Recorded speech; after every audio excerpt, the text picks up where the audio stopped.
على رسوله الكريم أما بعد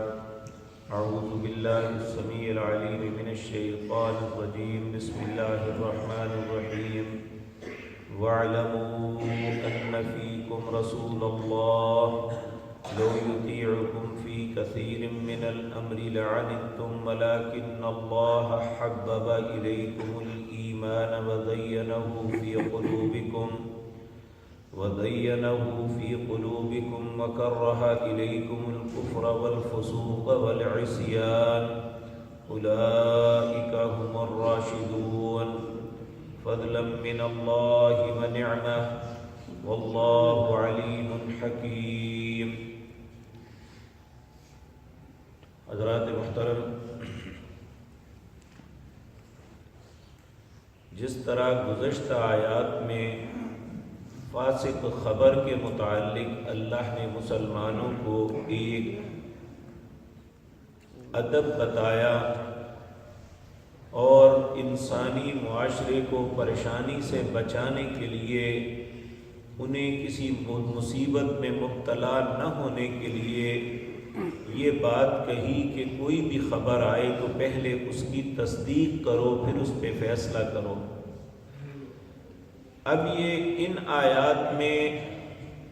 تین باتیں بہت اہم ہیں جو ہمارے لیے کامیابی اور ناکامی کی دلیل بن سکتی ہیں. اللہ رب العزت فرما رہے ہیں وَاعْلَمُوا، جان لو ان فیکم رسول اللہ، کہ تم میں اللہ کے رسول موجود ہیں.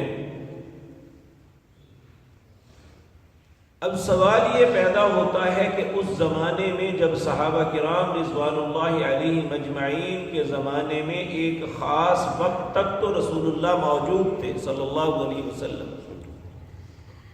اب تو اللہ کے پاس چلے گئے، ہمارے ساتھ تو نہیں ہے، پھر اس کا معنی کیا ہوا؟ تو تمام ائمہ مفسرین نے کہا کہ جس طرح رسول اللہ صلی اللہ علیہ وسلم کی زندگی کے اندر ان کا حکم امت کے لیے بلکہ ساری انسانیت کے لیے بہت اہم تھا، اسی طرح آج بھی ان کا حکم اسی طرح زندہ ہے جس طرح اس وقت تھا. اس وقت بھی بات ذات کی نہیں، بات کی تھی کہ آپ کہتے کیا ہیں. آپ دیکھیں 40 سال تک آپ محمد بن عبداللہ بن کے جب رہے تو اس وقت معاشرے میں ایک صرف اتنی بات تھی کہ یہ ایک شریف النفس انسان ہے. جب اللہ نے آپ کو رسالت عطا کی اور دنیا کی قیادت کی ذمہ داری آپ پہ سونپی تو اس وقت پھر جس شخص نے بھی آپ پہ ایمان لایا اس نے ساری زندگی یہی سمجھا کہ اس زبان سے جو بھی نکلے گا میں نے اسے ماننا ہے. تو ہر صحابی نے یہ کیا. آپ دیکھیں کہ جب نبی کریم صلی اللہ علیہ وسلم اس دار فانی کو چھوڑ کے دار البقاء کی طرف گئے تو صحابہ کرام پہ ایک غم کا پہاڑ ٹوٹ پڑا. 2 شخصیات کے علاوہ سب لوگ جو ہے اپنے حواس میں ہی نہیں رہے، سمجھ ہی نہیں آتی تھی بنا کیا ہے. ایک سیدنا عباس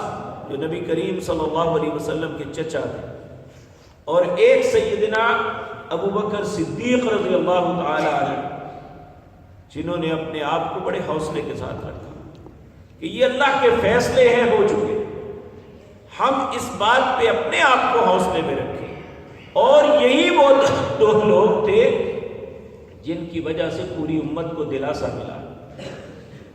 تو حضرت ابو بکر نے کہا تھا کہ وما محمد الا رسول، یہ اللہ نے بھی کہا قد خلت من قبله الرسل افإن مات او قتل انقلبتم على اعقابكم ومن ينقلب على عقبيه فلن يضر الله شيئا. یہ محمد اللہ کے رسول تھے صلی اللہ علیہ وسلم. آپ سے پہلے بھی بہت سے رسول گزرے، اگر آپ فوت ہو جائیں یا آپ قتل کر دیے جائیں تو کیا تم اپنی ایڑیوں